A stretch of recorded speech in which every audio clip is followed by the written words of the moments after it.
40 years ago, on a cold October evening in 1957, disabled World War II veteran James Mitchell walked out of the Westfield Veterans Administration office in rural Pennsylvania and vanished without a trace. His disappearance would plunge his young family into a nightmare of unanswered questions and shatter a small community's faith in the system meant to protect those who served. Before we continue, subscribe, like the video, and hit the notification bell. This helps the channel bring you more stories like this one. Jimmy Mitchell was 34 years old, a Bronze Star recipient who had lost his left leg below the knee during the Battle of the Bulge. Despite his disability, he was known throughout Westfield as a man of unwavering determination, someone who never let his war wounds define his spirit. He worked part-time at the local hardware store, attended church every Sunday with his wife Margaret and their 2 children, and visited the VA office monthly to receive his disability compensation. October 15, 1957, started like any other day. Jimmy kissed Margaret goodbye at 7 a.m., promising to be home by dinner to help 8-year-old Tommy with his homework and read bedtime stories to 6-year-old Sarah. Security footage from the VA office, grainy black and white images that would become haunting evidence, showed Jimmy entering the building at 2:47 p.m. for his routine appointment with Dr. Harold Brennan, his assigned psychiatrist. What happened during that final appointment remains a mystery to this day. Dr. Brennan's official report, filed 3 days later, contained only a brief note. Patient appeared stable, no immediate concerns, scheduled for follow-up in 30 days. But Jimmy Mitchell would never make that follow-up appointment. The last confirmed sighting placed Jimmy leaving the VA building at 4:15 p.m., walking slowly toward the bus stop with the distinctive gait his family knew so well, the careful, measured steps of a man who had learned to navigate the world with one leg. The bus driver, Frank Kowalski, later told police that Jimmy seemed quieter than usual, but boarded the 4:30 bus, as he did every month. Here's where the mystery deepens. Jimmy's usual route home required him to transfer buses at the Millerville Junction, a 10-minute walk through the town center. Multiple witnesses saw him get off the first bus, but nobody, not a single person, remembered seeing him board the connecting bus that would take him home to Margaret and the children. When Jimmy didn't return for dinner, Margaret initially assumed he had stopped at Murphy's Tavern with other veterans, something he occasionally did after VA appointments. But as 8 p.m. became 10 p.m. and 10 p.m. stretched toward midnight, her worry transformed into panic. She called the police at 11:43 p.m., her voice breaking as she told the dispatcher, "My husband is missing. Jimmy Mitchell. He never came home." The Westfield Police Department's initial response reflected the casual attitude of the era toward missing adult cases. Sergeant Robert Hayes, the first officer to take Margaret's statement, suggested that Jimmy might have tied one on and was sleeping it off somewhere. When Margaret tearfully explained that Jimmy rarely drank and never stayed out without calling, Hayes shrugged and said, "Ma'am, sometimes men just need space, he'll turn up." But Jimmy Mitchell didn't turn up. Not that night, not the next day, not ever. The search efforts that followed were half-hearted at best. Local police interviewed a handful of witnesses, checked the obvious locations, and filed reports that read more like bureaucratic obligations than serious investigations. The state police were never called in. The FBI showed no interest in a case involving a disabled veteran from a small Pennsylvania town. Most troubling of all, the VA administration seemed remarkably unconcerned about the disappearance of one of their patients. When Margaret called Dr. Brennan's office demanding answers about Jimmy's final appointment, she was told that patient confidentiality prevented any discussion of her husband's visit. When she pressed further, asking if Jimmy had seemed upset or mentioned any plans, Dr. Brennan's secretary coldly informed her that such matters are classified. As the weeks turned to months, the Mitchell family's anguish deepened. Margaret, barely able to support herself and 2 young children on Jimmy's now frozen disability payments, took a job at the local diner, working double shifts. Tommy, once an outgoing boy, became withdrawn and angry, picking fights at school and asking why his daddy didn't love them enough to come home. Little Sarah would sit by the living room window every evening, waiting for the familiar sound of her father's footsteps on the front porch, footsteps that would never come. The community's initial sympathy gradually gave way to whispered speculation and cruel gossip. Some suggested Jimmy had abandoned his family, unable to cope with his disabilities. Others wondered if he had gambling debts or secret affairs. A few cruel voices even suggested that Margaret knew more than she was saying, that perhaps the perfect veteran family wasn't so perfect after all. In a small town where everyone's business was common knowledge, James Mitchell had simply evaporated into thin air, leaving behind only questions that would haunt his family for 4 decades. The winter of 1957 arrived early in Pennsylvania, blanketing Westfield in snow that seemed to muffle not just sound but hope itself. 3 months had passed since Jimmy Mitchell's disappearance, and the official investigation had ground to a halt with all the enthusiasm of a rusted engine. What remained was a family in freefall, and a community that had learned to look away from uncomfortable questions. Margaret Mitchell aged a decade in those first few months. The vibrant woman who had once organized church bake sales and hosted neighborhood gatherings became a ghost of herself, working 16-hour days at Murphy's Diner to keep food on the table. Her hands, once soft from tending to her home and children, grew rough and cracked from endless hours washing dishes and serving coffee to customers who whispered about her husband's disappearance when they thought she couldn't hear. The children suffered in ways that no 8- and 6-year-old should ever have to endure. Tommy Mitchell, once the star of his little league team, quit baseball and began stealing candy from the corner store, small acts of rebellion that spoke to a deeper rage he couldn't articulate. His grades plummeted from A's to D's, and his teacher, Mrs. Henderson, noted in her reports that the boy seemed perpetually angry at the world.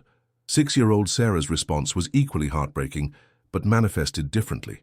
She became obsessively neat, arranging her toys in perfect lines and insisting on setting the dinner table for 4 people every single night, including a place for the father who would never come home. When Margaret gently suggested they didn't need to set Daddy's place anymore, Sarah would burst into tears and scream that Daddy was coming back, that he promised he would read her a bedtime story. The family's financial situation grew desperate as winter deepened. Jimmy's disability payments had been frozen, pending the outcome of the missing person investigation, leaving Margaret with no income beyond her meager diner wages. The Veterans Administration, showing the same cold, bureaucratic indifference that characterized their entire response to Jimmy's disappearance, informed Margaret that she would need a death certificate to claim survivor benefits, a document that couldn't be issued without a body. Margaret's attempts to push for a more thorough investigation met with frustration at every turn. The Westfield Police Department had effectively closed the case, with Sergeant Hayes telling her bluntly, "Ma'am, we've done all we can do. Your husband left that VA office, got on a bus and disappeared. Unless someone comes forward with new information, there's nothing more to investigate." When Margaret demanded to speak with someone higher up the chain of command, she was directed to Chief of Police William Crawford, a man whose primary qualification for the job seemed to be his friendship with the mayor, rather than any expertise in law enforcement. Chief Crawford's response was even more dismissive than his subordinates. "Mrs. Mitchell," he said, leaning back in his chair with the air of a man who had better things to do, "sometimes people just don't want to be found. Maybe your husband had problems you didn't know about. Maybe he found himself a new life somewhere else. These things happen." The suggestion that Jimmy had voluntarily abandoned his family hit Margaret like a physical blow. She knew her husband, knew his devotion to his children, his sense of duty, his inability to walk away from responsibility even when it would have been easier. Jimmy Mitchell was many things, but he was not a man who would disappear without a word, leaving his family to wonder and suffer. Margaret's frustration with local authorities led her to reach out to the state police, but her pleas for help were met with bureaucratic runaround. The case fell into a jurisdictional gray area. Jimmy had disappeared from Westfield, but the last confirmed sighting was at the Millerville bus junction, technically in a different county. Each agency pointed to the other, creating a circle of responsibility that encompassed no one. Most disturbing of all was the response from the Veterans Administration itself. When Margaret visited Dr. Brennan's office, demanding information about Jimmy's final appointment, she encountered a wall of secrecy that seemed disproportionate to a routine psychiatric evaluation. Dr. Brennan refused to meet with her personally, sending his secretary to deliver cryptic messages about ongoing protocols and classified patient matters. Margaret's attempts to obtain Jimmy's medical records through official channels were repeatedly denied. The VA cited patient confidentiality laws, even when Margaret pointed out that she was his wife and legal next of kin.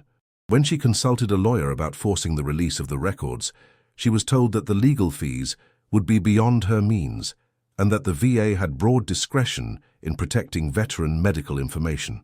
The secretary's behavior during Margaret's visits grew increasingly strange. On one occasion, Margaret arrived to find the woman nervously shredding documents, claiming they were updating old files. When Margaret asked if any of those files pertained to Jimmy, the secretary became visibly agitated and refused to answer, calling security to have Margaret removed from the building.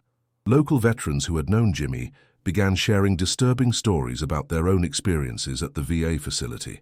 Several mentioned being approached about special programs and research opportunities that promised additional benefits in exchange for participation in medical studies. Most had declined, but a few admitted to participating in what they described as memory tests and stress evaluations that seemed to have little connection to their actual medical needs. One veteran, Bill Kowalski, the bus driver's brother, told Margaret about a conversation he'd had with Jimmy just weeks before his disappearance. Jimmy seemed worried about something, Bill recalled. He mentioned that Dr. Brennan had been asking him strange questions during their sessions, stuff about his war experiences, but also about his family, his daily routines, his weaknesses. Jimmy said it felt less like therapy and more like an interrogation. As spring arrived in 1958, the Mitchell case had effectively been forgotten by everyone except the family that continued to live with its devastating consequences. Police reports gathered dust in file cabinets. The VA continued its operations as if James Mitchell had never existed. The community moved on to newer gossip and fresher tragedies, but Margaret Mitchell refused to let her husband's memory fade into bureaucratic indifference. She began keeping detailed notes of every conversation, every denial, every suspicious response. She documented the strange behavior of VA staff, the reluctance of police to investigate, and the growing evidence that Jimmy's disappearance was more than just a random tragedy. What Margaret couldn't have known was that her husband's case was indeed being discussed in offices far from Westfield, in rooms where men in suits reviewed classified files and made decisions about which secrets were worth keeping buried. By the summer of 1958, the Mitchell family had learned to live with a particular kind of grief, the torment of questions without answers, the agony of hope without resolution. 9 months had passed since Jimmy's disappearance, and while the rest of Westfield had moved on, the Mitchell household remained frozen in a perpetual state of waiting. Margaret had developed a routine that kept her functioning but never truly living. She would wake at 4:30 a.m., prepare breakfast for Tommy and Sarah, and walk them to school before beginning her shift at Murphy's Diner. Her interactions with customers became mechanical. Coffee refills, order taking, check deliveries, all performed with the efficient detachment of someone whose heart was elsewhere. The regular patrons had learned not to mention Jimmy's name, understanding that even well-meaning inquiries would bring tears to Margaret's eyes that she couldn't afford to shed during working hours. The children's adjustment to their new reality was perhaps even more heartbreaking to witness. Tommy, now 9, had developed a fierce protectiveness toward his mother and sister that spoke to his premature understanding of his role as the only male in the household. He had taken on responsibilities that no child should bear, checking the locks at night, walking Sarah to and from school, and lying awake, listening for sounds that might indicate his father's return. Sarah, approaching her 7th birthday, had begun asking questions that cut straight to the heart of the family's pain. "Why doesn't Daddy call us?" she would ask during their bedtime routine. "Is Daddy hurt? Is he lost? Did we do something bad?" Margaret found herself inventing increasingly elaborate explanations to protect her daughter's innocence, but she could see the confusion and abandonment taking root in Sarah's young mind. The financial pressure had become crushing. Jimmy's frozen disability payments meant that Margaret's diner wages, barely $30 a week, were insufficient to cover rent, utilities, food and clothing for 3 people. They had fallen behind on rent twice, saved only by the grudging sympathy of their landlord, Mr. Kozloff, who had served with Jimmy in the European theatre. Pride prevented Margaret from accepting charity from the church, though Pastor Williams had delicately offered assistance on multiple occasions. Margaret's health was suffering under the constant stress. She had lost 20 pounds she couldn't afford to lose, and her hands shook constantly from exhaustion and anxiety. Dr.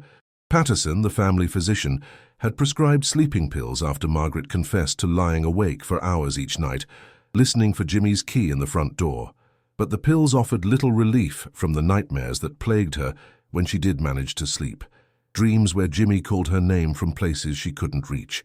The community's response to the family's ongoing crisis revealed both the best and worst of small-town dynamics. Some neighbors genuinely tried to help, leaving anonymous grocery bags on the front porch or offering to watch the children when Margaret worked double shifts. But others seemed to view the Mitchell family's tragedy as a form of entertainment, gathering in small groups to speculate about Jimmy's fate with the morbid fascination that people reserve for other people's misfortunes. Margaret began noticing strange patterns in how certain individuals reacted to her presence. Mrs. Hartwell, who worked as a clerk at the post office, became visibly nervous whenever Margaret came in to mail letters to state agencies requesting help with Jimmy's case. Frank Kowalski, the bus driver who had last seen Jimmy, started avoiding eye contact and taking different routes when he saw Margaret on the street. Most disturbing was the behavior of VA personnel whenever Margaret encountered them in town. Dr. Brennan shopped at the same grocery store as the Mitchell family, but he would quickly change aisles if he saw Margaret approaching. His secretary, the woman who had been so evasive about Jimmy's final appointment, once crossed the street rather than walk past Margaret on the sidewalk. These reactions suggested to Margaret that people knew more about Jimmy's disappearance than they were willing to admit. She began carrying a small notebook, documenting every strange encounter, every evasive response, every person who seemed uncomfortable when Jimmy's name was mentioned. Her investigation was amateur and desperate, but it was the only investigation happening.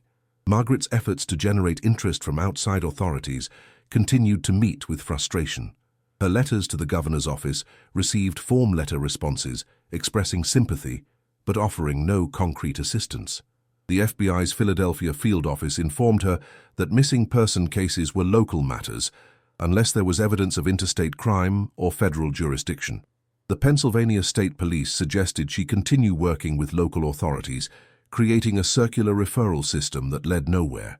One breakthrough came from an unexpected source, Bill Kowalski, who had previously mentioned Jimmy's concerns about Dr. Brennan's unusual questions, approached Margaret with additional information. Bill had been drinking at Murphy's Tavern when he overheard a conversation between two VA employees discussing the Mitchell situation. According to Bill, one of them had said, "That wife of his isn't going to give up. Someone needs to convince her to stop asking questions before this becomes a real problem." The implication that Jimmy's disappearance was being actively covered up rather than simply ignored sent chills through Margaret's exhausted body. If VA employees were discussing her as a problem to be managed, it suggested that Jimmy's case involved more than a random disappearance or voluntary abandonment. Margaret began varying her routines, taking different routes to work and shopping at different times, driven by an instinct that she couldn't fully explain but couldn't ignore. She started keeping copies of all her notes and correspondence at different locations, fearful that evidence might disappear as mysteriously as her husband had. The isolation was almost unbearable. Margaret couldn't discuss her growing suspicions with neighbors who might think she was losing her mind to grief. She couldn't burden her children with fears that might be unfounded. She couldn't afford professional help, and the free counseling offered through the church felt inadequate for the magnitude of her situation. Late at night, after Tommy and Sarah were asleep, Margaret would sit at the kitchen table, reading and rereading the official police reports, looking for details that might have been overlooked. She studied the timeline of Jimmy's final day, mapped his route home, and tried to identify any gaps where someone could have intercepted him. The reports were frustratingly brief and superficial, but they contained enough information to convince Margaret that the investigation had been deliberately limited. As summer faded into fall, marking the first anniversary of Jimmy's disappearance, Margaret made a decision that would define the next 4 decades of her life. She would never stop looking for answers. She would never stop asking questions. She would never let the world forget James Mitchell, no matter how inconvenient his memory might be for those who preferred him to remain missing. What Margaret didn't know was that her determination had already been noted in places where such things mattered, and that her refusal to accept official silence was about to make her a target of the same forces that had claimed her husband. The late 1950s were a time when America was trying to forget the horrors of World War II and focus on the prosperity of the Eisenhower era. Veterans were expected to quietly integrate back into society, their wartime experiences relegated to occasional barbershop stories and Memorial Day parades. But for men like Jimmy Mitchell, the war never truly ended. It simply took on different forms, fought on different battlefields. Jimmy's military service record, which Margaret finally obtained through a sympathetic veterans advocate in 1959, painted the picture of a soldier who had endured more than his share of combat trauma. He had landed at Normandy on D-Day +3, fought through the hedgerows of France and survived the brutal winter siege during the Battle of the Bulge, where he lost his leg to German artillery. The Bronze Star citation mentioned his extraordinary heroism under fire and his refusal to be evacuated, despite his injuries, until his unit's position was secure. But it was the medical notations in Jimmy's file that caught Margaret's attention. Multiple references to combat fatigue and nervous exhaustion suggested that Jimmy had suffered what would later be understood as post-traumatic stress disorder. More troubling were the recommendations for specialized treatment and continued psychiatric evaluation that appeared in his discharge papers. These notations had led to his assignment to Dr. Brennan's care at the Westfield VA facility, a connection that Margaret was beginning to see as more significant than anyone had initially realized. Dr. Harold Brennan himself was an enigmatic figure whose background raised questions that the VA seemed reluctant to address. Margaret's inquiries about his credentials were met with vague responses about his extensive experience in veteran psychological care and his specialized training in combat-related disorders. But Margaret's own research, conducted during long hours at the public library, revealed disturbing gaps in Dr. Brennan's public record. Unlike other VA doctors, Brennan had no published papers in medical journals, no speaking engagements at veteran conferences, and no visible presence in the psychiatric community. His name appeared on no professional boards or committees. For a doctor supposedly specialized in treating combat veterans, Harold Brennan seemed to exist only within the walls of the Westfield VA facility. Margaret's investigation led her to other veteran families in the region, and what she discovered was a pattern of disappearances and mysterious deaths that had been carefully overlooked by authorities. In neighboring Millerville, a Korean War veteran named Robert Chen had died in his sleep in 1956, just weeks after beginning treatment with a VA psychiatrist. His widow mentioned that Robert had become increasingly paranoid in his final days, claiming that his doctor was asking strange questions and that he feared he was being used as a test subject. In Bradford County, 40 miles away, a World War II veteran named Daniel Kowalski, Frank's cousin, had disappeared in 1955 after a VA appointment. Like Jimmy, Daniel had simply vanished between the VA office and his home, leaving no trace despite extensive searches. The similarities to Jimmy's case were striking, but when Margaret contacted Daniel's family, she discovered they had been discouraged from pursuing the matter by local authorities, who insisted that Daniel had probably started a new life somewhere else. The most disturbing case involved a veteran named Michael Torres, who had served in the Pacific Theater.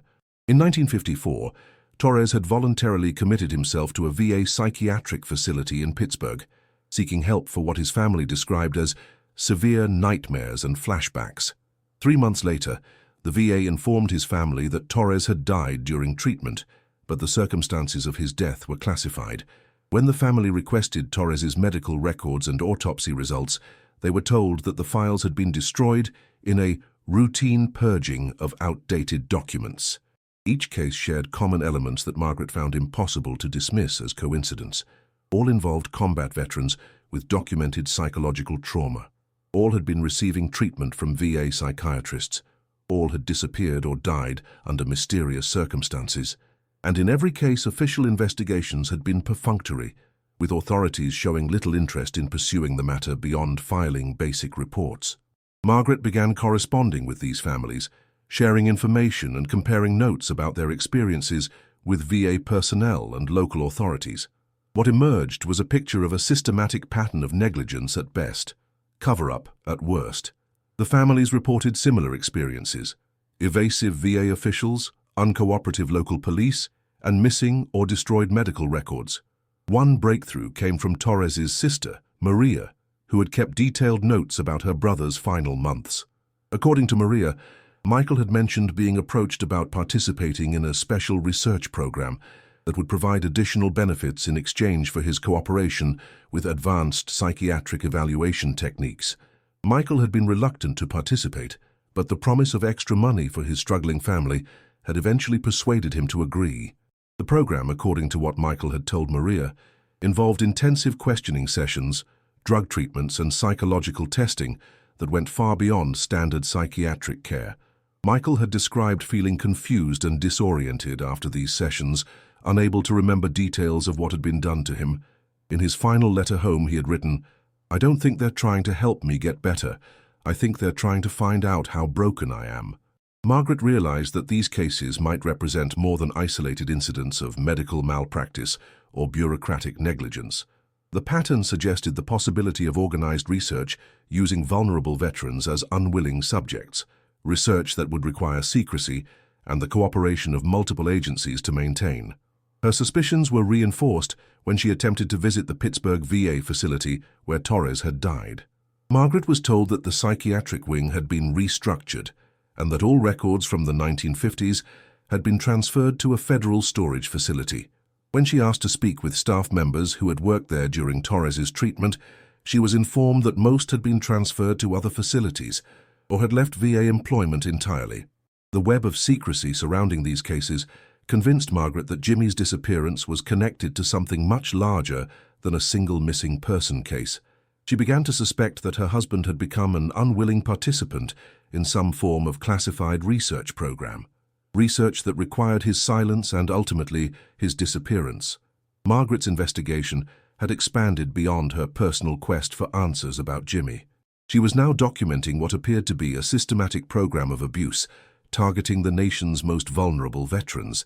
The men who had sacrificed their bodies and minds for their country were being used as test subjects by the very institutions meant to heal them.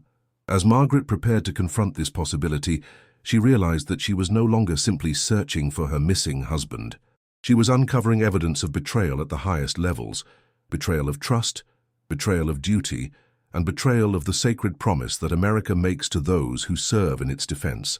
The question was no longer just what had happened to Jimmy Mitchell. The question was how many other forgotten soldiers had disappeared into the machinery of classified research and whether anyone in authority would ever be held accountable for their sacrifice.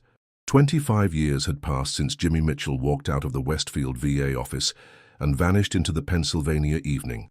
A quarter-century of unanswered questions, of children growing up without their father, of a wife who refused to let her husband's memory fade into the bureaucratic silence that had swallowed so many other forgotten cases.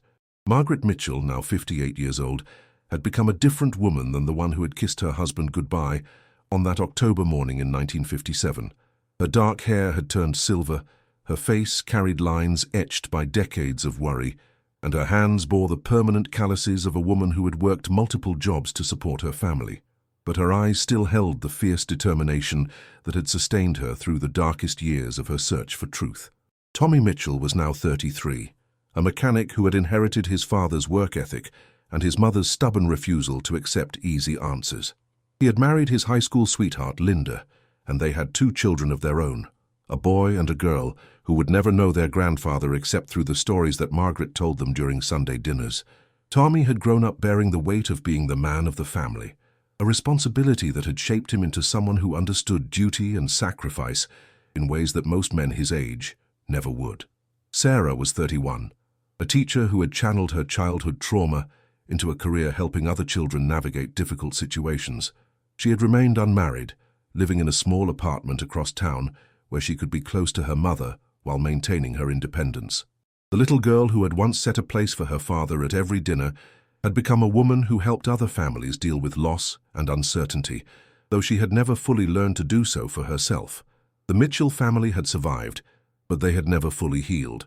The absence of closure had left them all suspended in a kind of emotional limbo, unable to properly grieve because they had never been able to confirm that there was anything to grieve for. Hope and despair existed in equal measure, creating a psychological burden that affected every aspect of their lives. Margaret's investigation had evolved over the years from desperate searching to methodical documentation. She had filled dozens of notebooks with information about similar cases, correspondence with other families, and detailed records of her interactions with various government agencies. Her dining room had become a makeshift command center, with boxes of files, newspaper clippings, and photographs organized in a system that only she fully understood. The other families she had connected with had mostly given up their searches, worn down by decades of official indifference and the practical necessities of moving forward with their lives. Maria Torres had died in 1978, taking with her the last personal connection to her brother's mysterious death. Daniel Kowalski's family had scattered across the country, leaving no one to remember the veteran who had vanished after his VA appointment. Margaret found herself becoming the keeper of these forgotten memories, the sole guardian of stories that the world seemed determined to forget. The political landscape had changed dramatically since Jimmy's disappearance. The Vietnam War had brought new scrutiny to how America treated its veterans, and revelations about government experimentation programs had begun to surface. Margaret had followed the congressional hearings about MK-Ultra and other CIA mind control programs with intense interest, recognizing disturbing parallels to the pattern of veteran disappearances she had documented. In 1975, when the Church Committee began investigating intelligence agency abuses, Margaret had written detailed letters to committee members, providing them with her research into missing veterans and suspicious VA activities. She received polite acknowledgement letters, but no substantive response. The committee's focus was on CIA activities overseas, not on domestic programs targeting American veterans. Margaret had also reached out to investigative journalists who were covering government experimentation scandals, but her story lacked the dramatic elements that made for compelling news coverage. Missing veterans from small Pennsylvania towns didn't generate the same media interest as foreign assassination plots or celebrity mind control subjects. Her meticulously documented evidence was filed away in newsroom cabinets, joining thousands of other tips that would never become front-page stories. The financial struggle had eased somewhat over the years, but at a tremendous personal cost. Margaret had worked at Murphy's Diner for 12 years before taking a better-paying job at the county courthouse, where she spent her days filing documents and processing paperwork. The steady income had allowed the family to stay in their house and maintain some stability, but it had also meant that Margaret spent 40 years working jobs that utilized none of her intelligence or capabilities. Tommy and Sarah had both offered to support their mother so she could retire, but Margaret had refused. Work kept her busy and provided structure to days that might otherwise be consumed by the endless cycle of wondering and worrying about Jimmy's fate. She had also recognized that her courthouse job gave her access to government filing systems and records that might prove useful in her ongoing investigation. The children had handled their father's absence in different ways as they matured. Tommy had become fiercely protective of family secrets, rarely discussing his father's disappearance with anyone outside the immediate family. He had named his son James in honor of the grandfather the boy would never meet, ensuring that the family name and memory would continue into the next generation. Sarah had taken the opposite approach, becoming an advocate for other families dealing with missing persons cases. She had volunteered with victim support organizations and had lobbied for legislative changes that would make it easier for families to access government records in cases of unexplained disappearances. Her work had brought her into contact with other families whose experiences paralleled her own, creating a network of people who understood the unique pain of living with unresolved loss. Both children had married partners who accepted the reality that their families would always include the ghost of a missing father. Holiday gatherings still included reminiscences about Jimmy, and Margaret still kept his photograph on the mantelpiece alongside pictures of grandchildren he would never see. The family had learned to live with absence as a permanent presence, structuring their lives around a missing person who remained as real to them as any living relative. Margaret's health had remained remarkably good despite the stress of her decades-long investigation. The doctor attributed this to her sense of purpose and her refusal to give up hope. She had told him once that she believed Jimmy was still out there somewhere, waiting for her to find him, and that this belief gave her the strength to continue when logic suggested she should accept defeat. As 1982 arrived, marking the 25th anniversary of Jimmy's disappearance, Margaret made a decision that surprised her children. She announced that she was going to expand her investigation beyond Pennsylvania, using vacation time and her modest savings to visit other states where she had documented similar cases of missing veterans. Tommy and Sarah worried about their mother traveling alone at her age, but they recognized the futility of trying to dissuade her from a mission that had defined her adult life. Little did Margaret know that her decision to expand her search would finally lead her to the evidence she had spent 25 years seeking, hidden in a place where time had stopped, and secrets had been waiting in the darkness for someone brave enough to bring them into the light. If this case has already gripped you, hit that like button. It helps the channel bring more stories like this, and helps James Mitchell's story reach more people. The 1980s brought unprecedented government transparency initiatives driven by public outrage over Watergate and intelligence agency abuses. The Freedom of Information Act was strengthened, classified programs were being exposed, and Americans were demanding accountability from institutions they had once trusted without question. For Margaret Mitchell, these changes represented the first real hope she had felt in decades that the truth about Jimmy's disappearance might finally emerge. Margaret's systematic approach to requesting government documents had evolved considerably since her early days of writing desperate letters to unresponsive bureaucrats. She had learned to navigate the complex world of FOIA requests, understanding which agencies to contact, how to phrase her inquiries to avoid automatic denials, and which legal resources were available to families seeking information about missing relatives. Her breakthrough came in 1987, when a FOIA request to the CIA resulted in the release of heavily redacted documents related to a program called Operation Mindbridge. The documents, with most substantive information blacked out, nonetheless contained enough detail to confirm Margaret's worst suspicions about what had happened to Jimmy and other missing veterans. Operation Mindbridge, according to the released materials, was a joint CIA Department of Defense program that ran from 1954 to 1962, focusing on psychological stress testing and behavioral modification research using volunteer subjects from veteran populations with combat-related psychological disorders. The program was designed to develop enhanced interrogation techniques and to study the long-term effects of various psychological pressure tactics. What made the documents particularly chilling was their clinical discussion of subject recruitment protocols. The program had specifically targeted disabled veterans receiving psychiatric care at VA facilities, identifying them as ideal candidates for extended research participation due to their pre-existing psychological vulnerabilities and limited civilian support networks. Margaret recognized the description immediately. Jimmy had been exactly the type of subject the program was seeking: a disabled veteran with documented combat trauma, limited financial resources, and a small-town support network that could be easily managed or discredited. The timing also matched perfectly. Operation Mindbridge had been at its most active in 1957, the year Jimmy disappeared. The documents mentioned several VA facilities that had participated in the program, including the Westfield office where Jimmy had his final appointment with Dr. Brennan. Margaret's research into Dr. Brennan's background suddenly made more sense. His lack of published work and professional visibility would have been necessary for someone conducting classified research that violated medical ethics and probably several federal laws. Even more disturbing were references to subject disposition protocols in cases where research participation had reached completion or compromise status.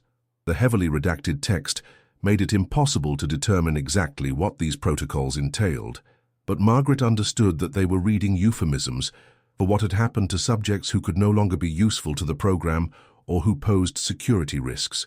Margaret shared her findings with Tommy and Sarah, who were both shocked and relieved by the confirmation that their father had not abandoned his family voluntarily.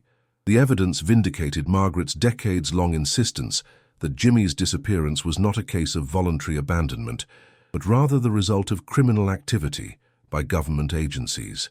Armed with this new evidence, Margaret contacted several prominent civil rights attorneys who had experience with government abuse cases. Most were reluctant to take on a case involving events from 30 years earlier, with limited surviving evidence and witnesses. The statute of limitations had long since expired for most potential criminal charges, and proving civil liability would be extremely difficult without more specific documentation. However, one attorney, David Chen, the son of Robert Chen, the Korean War veteran who had died mysteriously in 1956, agreed to help Margaret pro bono. Chen had become a lawyer partly because of questions about his father's death, and he saw Margaret's case as an opportunity to seek justice for his own family as well as hers. Chen's legal expertise, allowed Margaret to file more targeted FOIA requests and to challenge government claims of national security exemptions that had previously blocked her access to relevant documents. Through his efforts, they obtained additional materials that filled in more details about Operation Mindbridge and its impact on participating veterans. The new documents revealed that the program had been even more extensive than initially apparent, involving dozens of VA facilities across the country and affecting hundreds of veterans over its 8-year duration. The research had included drug experimentation, sensory deprivation testing, psychological torture techniques, and what the documents euphemistically termed stress resistance evaluation under controlled conditions. Margaret realized that her correspondence with other affected families over the years had helped her document only a small fraction of Operation Mindbridge's impact. The program had been designed to target isolated veterans whose disappearances would generate minimal public attention or official scrutiny. The choice of subjects had been deliberate, men whose absence would be attributed to their existing psychological problems rather than to government misconduct. The documents also revealed that the program had been terminated abruptly in 1962, following an internal review that found insufficient safeguards for subject welfare and excessive risk of exposure due to inadequate security protocols. The termination appeared to have been motivated more by fear of discovery than by ethical concerns about the treatment of veteran subjects. Most significantly, the documents made several references to permanent storage facilities, where research materials and biological samples were maintained for long-term analysis. Margaret and Chen realized that these facilities might contain evidence of what had happened to Jimmy and other missing veterans, evidence that had been preserved for scientific purposes without regard for the families who had spent decades wondering about their loved ones' fates. One document mentioned a secure storage complex in rural Pennsylvania that had been used to house sensitive research materials requiring controlled environmental conditions. The facility was described as being located approximately 50 miles northeast of the Westfield VA office, exactly the region where Jimmy had vanished after his final appointment. Margaret felt a mixture of hope and dread as she realized that they might finally be close to learning Jimmy's fate. After 30 years of searching, the possibility of finding answers was both exhilarating and terrifying. She had spent so many years wondering about Jimmy's disappearance that she wasn't sure she was prepared for the reality of discovering what had actually happened to him. Chen warned Margaret that even if they located the storage facility mentioned in the documents, accessing it would require additional legal battles and potentially years of litigation. The government had shown no willingness to voluntarily disclose information about Operation Mindbridge beyond the minimal releases required by FOIA law, and they could be expected to fight any attempts to examine physical evidence from the program. Margaret's response was immediate and unwavering. "I've waited 30 years for answers. I can wait as long as it takes to get them." She had not come this far to be deterred by legal obstacles or government stonewalling. The confirmation that Jimmy had been victimized by his own government had only strengthened her resolve to ensure that his story, and the stories of all the other forgotten veterans, would finally be told. What Margaret couldn't have imagined was that the secure storage facility mentioned in those classified documents was about to be discovered by accident, and that its contents would reveal horrors that even decades of government secrecy couldn't keep buried. October 15, 1997, exactly 40 years to the day since Jimmy Mitchell had walked out of the Westfield VA office and vanished, 3 urban explorers stumbled upon a discovery that would finally shatter 4 decades of official silence and bureaucratic cover-up. Jake Morrison, Lisa Chen, and Michael Santos were part of a growing subculture of amateur adventurers who specialized in exploring abandoned buildings and forgotten infrastructure. They had driven to rural Pennsylvania, following online rumors about an abandoned military installation hidden in the Pocono Mountains, armed with cameras, flashlights, and the casual disregard for no trespassing signs that characterized their hobby. The facility they discovered was far more extensive than the simple bunker complex they had expected to find. Hidden beneath decades of overgrown vegetation and carefully disguised by natural camouflage, the installation consisted of multiple reinforced concrete structures connected by underground tunnels. The main entrance was sealed with a massive steel door that bore faded military markings and radiation warning symbols from the 1950s. Lisa, whose grandfather had worked construction on military bases during the Cold War, recognized the facility's design as typical of classified research installations built during the height of nuclear anxiety. The construction was far too elaborate and expensive for a simple storage depot or training facility. This was a place designed for activities that required absolute secrecy and complete isolation from the outside world. Jake's expertise in bypassing security systems proved crucial when they discovered that the facility's main power systems were still functional, maintained by automated generators that had been running undetected for decades. Emergency lighting illuminated corridors lined with document storage cabinets, equipment rooms filled with medical apparatus, and holding areas that looked disturbingly like prison cells despite their clinical appearance. The first room they explored contained thousands of files organized in a system that reflected the methodical approach of military bureaucracy. Box after box contained detailed records of research subjects, identified only by numbers rather than names. Each file contained psychological profiles, medical histories, and detailed documentation of experimental procedures that read like horror fiction rather than legitimate scientific research. Michael, who was studying psychology in college, recognized immediately that they had discovered evidence of human experimentation that violated every principle of medical ethics and informed consent. The clinical language used in the documents couldn't disguise the reality that the subjects had been tortured, drugged, and subjected to procedures designed to break down their psychological defenses and rebuild their personalities according to experimental parameters. Lisa was photographing document after document when she came across a file that made her stop breathing. The tab read, Subject 127, but inside, clipped to the psychological evaluation, was a photograph of a man she recognized from missing person flyers that still appeared occasionally in Pennsylvania newspapers. James Jimmy Mitchell, missing since October 15, 1957, exactly 40 years ago to the day. Jimmy's file was thick with documentation, spanning several months of intensive research participation. The record showed that he had not disappeared randomly, but had been transported directly from the Westfield VA office to this hidden facility, where he had become an unwilling subject in psychological experiments designed to test the limits of human endurance and mental stability. The details of Jimmy's treatment were almost too horrific to read.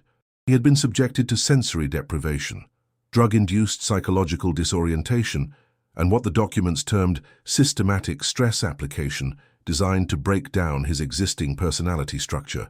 The researchers had been particularly interested in his war trauma, viewing his existing PTSD as a foundation upon which they could build their experimental modifications.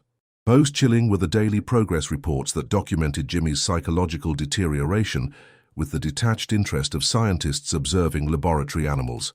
The reports noted his repeated requests to contact his family, his growing desperation as he realized he was being held against his will, and his eventual psychological collapse as he understood that he would never be allowed to leave the facility. Jake discovered additional files that revealed the scope of Operation Mindbridge far beyond anything that Margaret Mitchell's FOIA requests had uncovered. Hundreds of veterans had been processed through the facility over the program's 8-year duration, subjected to experiments that ranged from drug testing to surgical procedures designed to alter brain function. The mortality rate among subjects had been approximately 30%, a statistic that was noted in the files as within acceptable parameters for high-impact research. The facility contained areas that the explorers initially avoided, sections marked with biohazard warnings and radiation symbols that suggested dangers beyond simple document discovery. But as they realized the historical significance of what they had found, they began exploring these restricted areas as well, documenting everything with digital cameras that would preserve evidence of crimes that had been buried for 40 years. In the facility's lower levels, they discovered what appeared to be a crematorium and adjacent rooms that had clearly been designed for body disposal. The clinical efficiency of these areas made it clear that subject mortality had not been an unexpected complication, but rather an anticipated outcome of the research program. The facility had been designed from the beginning to eliminate evidence of its activities, including the human beings who had been used as test subjects. Lisa found herself thinking about Margaret Mitchell, the woman whose missing person advertisements had appeared in newspapers for decades, whose determination to find her husband had been dismissed by authorities as the obsession of a grieving widow who couldn't accept reality. Margaret had been right all along. Jimmy hadn't abandoned his family or started a new life elsewhere. He had been murdered by the government he had served, killed in service to research programs that treated American veterans as expendable resources. The three explorers realized that they had discovered evidence of crimes that went far beyond a single missing person case. They had found proof of systematic human rights violations conducted by U.S. government agencies, evidence that would demand official investigation and accountability even 4 decades after the fact. The question was whether they could trust official channels to handle the evidence appropriately, or whether they needed to find alternative ways to ensure that the truth would be revealed. Jake made the decision to contact the media before alerting government authorities, understanding that official agencies might attempt to suppress or discredit evidence that implicated them in criminal activities. He reached out to investigative reporters at major newspapers and television networks, providing them with photographs and document samples that would make it impossible for authorities to deny the facility's existence or claim that the evidence was fraudulent. Lisa insisted that they also contact Margaret Mitchell directly, believing that the woman who had spent 40 years searching for her husband deserved to learn the truth before it became public knowledge. They found Margaret's contact information through David Chen, the attorney who had been helping with her FOIA requests, and arranged to meet with her privately before the story broke in national media. The phone call that changed Margaret Mitchell's life came at 2:17 p.m. on October 16, 1997. She was working at the courthouse, filing documents with the same methodical precision that had characterized her 40-year investigation into Jimmy's disappearance. When Lisa Chen told her that they had found evidence of what happened to her husband, Margaret's first response was silence, the profound quiet of someone who had waited so long for answers that she could barely believe they had finally arrived. After 4 decades of official denial and bureaucratic stonewalling, the truth about James Mitchell and Operation Mindbridge was about to emerge from the bunker, where it had been buried with the bones of forgotten soldiers who had served their country only to be betrayed by it. The revelation that emerged from the hidden Pennsylvania bunker sent shockwaves through the American political establishment and forever changed how the public viewed government treatment of military veterans. On October 20, 1997, the Washington Post published the first in a series of investigative articles titled The Forgotten Soldiers, exposing Operation Mindbridge and the systematic abuse of disabled veterans by their own government. Margaret Mitchell's first visit to the facility, accompanied by Lisa Chen and attorney David Chen, was both the vindication of her 40-year search and the most heartbreaking moment of her life. Standing in the underground complex where her husband had spent his final months, surrounded by evidence of his suffering, Margaret experienced a complicated mixture of relief, rage, and profound grief that defied easy description. Jimmy's file contained details that Margaret had both longed to know and dreaded to discover. The clinical records showed that he had been transported to the facility immediately after his October 15, 1957 appointment with Dr. Brennan, sedated and brought to the bunker without his knowledge or consent. For the first several weeks he had believed he was in a legitimate medical facility receiving experimental treatment for his war-related psychological trauma. The progression of Jimmy's realization that he was being held prisoner was documented in psychological evaluation reports that read like entries from a nightmare. As he understood that he would not be allowed to contact Margaret or return home to his children, Jimmy had become increasingly desperate, offering to do anything the researchers required if they would simply let him send a letter to his family, assuring them that he was alive.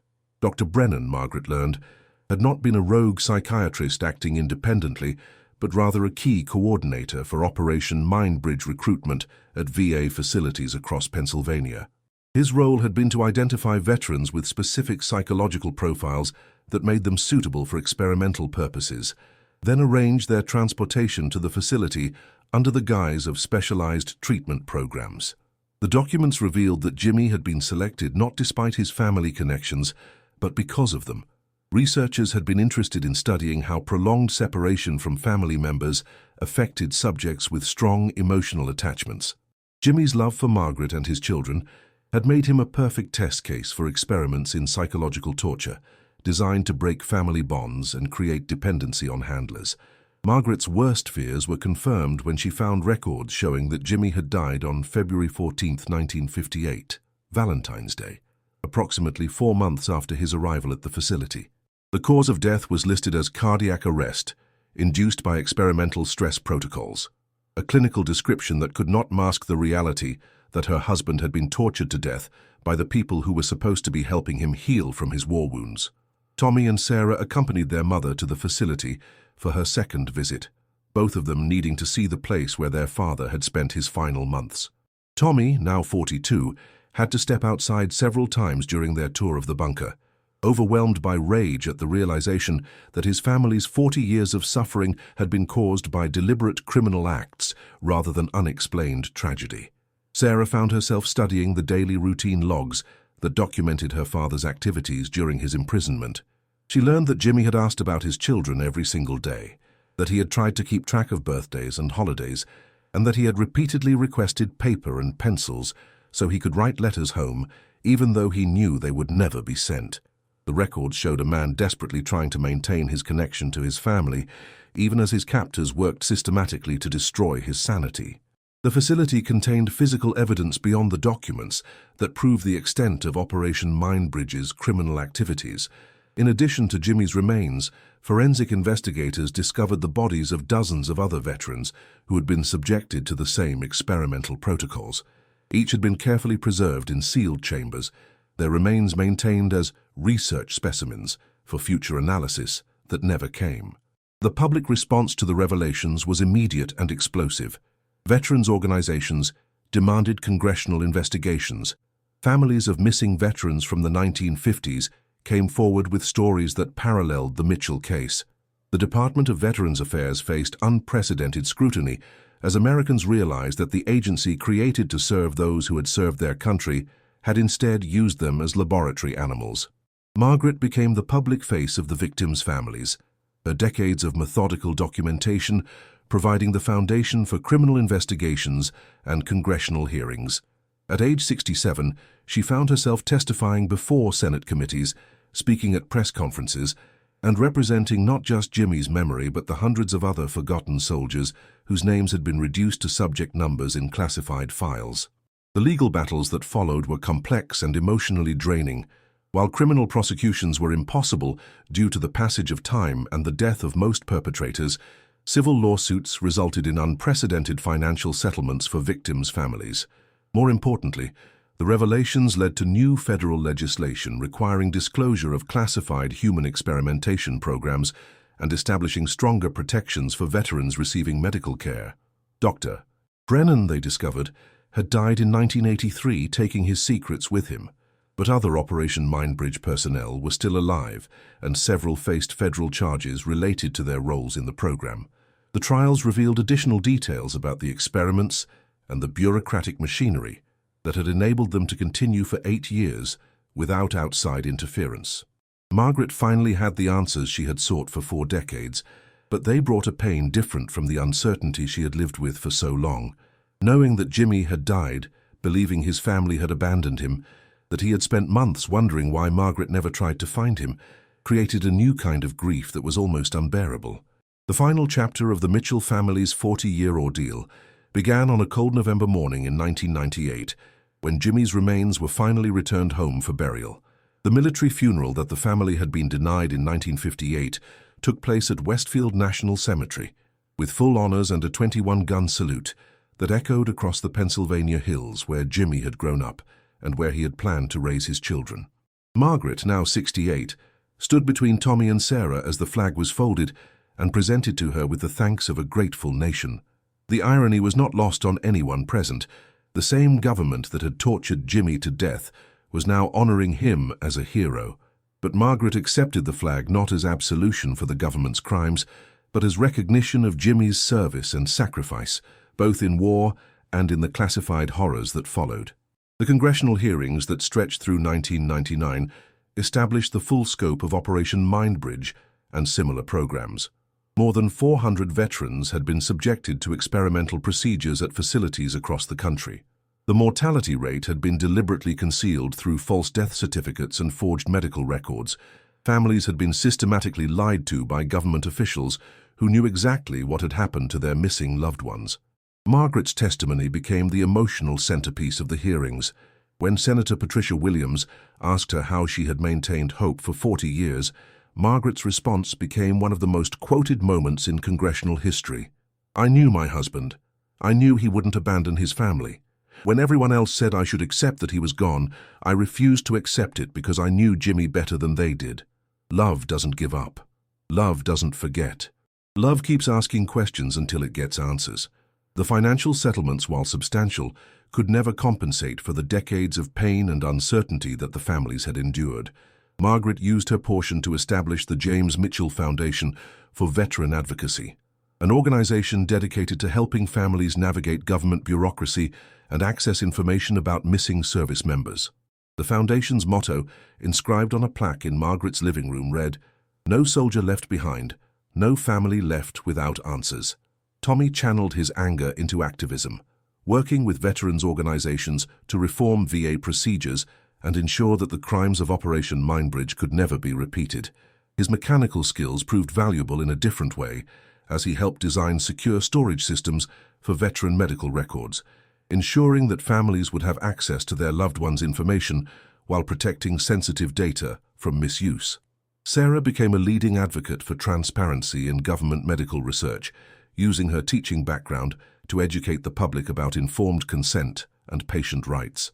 She never married, dedicating her life to ensuring that other families wouldn't endure the decades of uncertainty that had defined her childhood and young adulthood. The Mitchell case became a landmark in the history of government accountability and victims' rights. Law schools taught courses using the case as an example of how persistent advocacy could overcome institutional cover-ups. Medical schools used the Operation Mindbridge revelations to emphasize the importance of ethical research practices and informed consent.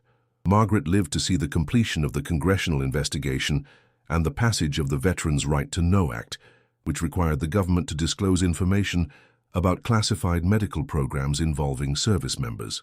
She died peacefully in her sleep on October 15, 2005, the 48th anniversary of Jimmy's disappearance, surrounded by her children, grandchildren, and the photographs of the husband she had never stopped loving. At Margaret's funeral, hundreds of people gathered to honor a woman who had refused to let her husband be forgotten. Veterans organizations sent honor guards. Congressional representatives delivered eulogies. But the most powerful tribute came from Tommy, who read from one of his father's letters that had been found in the bunker, a letter Jimmy had written to his family but never been allowed to send. "My dearest Margaret, Tommy and Sarah," Tommy read, his voice breaking. "If you are reading this, then somehow the truth has finally come to light. Please don't be sad for me. I want you to know that even in this terrible place, thinking of you gave me strength every day. Margaret, you are the bravest woman I know. Take care of our children and tell them that their daddy loves them.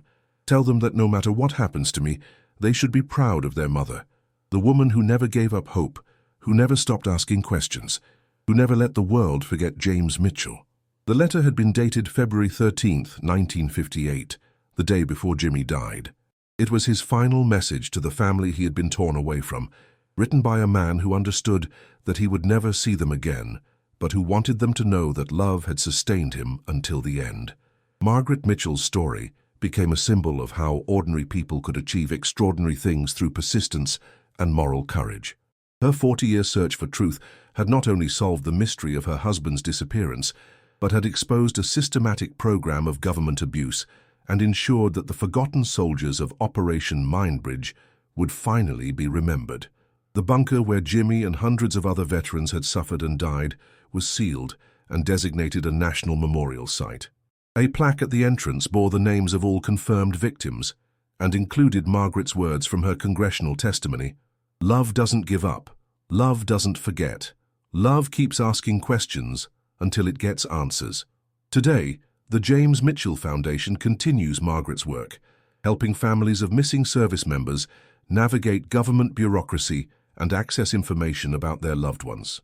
The foundation has assisted in resolving hundreds of cases and has become a powerful advocate for transparency in government operations affecting military families. The Mitchell family's story serves as a reminder that even the most powerful institutions cannot silence truth forever when faced with the determination of people who refuse to accept injustice. Margaret Mitchell's legacy lives on in every family that receives answers about their missing loved ones, in every reform that makes government more accountable to the people it serves, and in every person who learns that sometimes the most important battles are fought not with weapons, but with love, patience, and an unshakable commitment to truth. Subscribe to our channel to explore more archived and disturbing cases. Thank you for following James Mitchell's story. We'll see you in the next video. In the end, love proved stronger than secrecy, persistence more powerful than bureaucracy, and the voice of one determined woman louder than the silence of institutional cover-up. Jimmy Mitchell was finally home.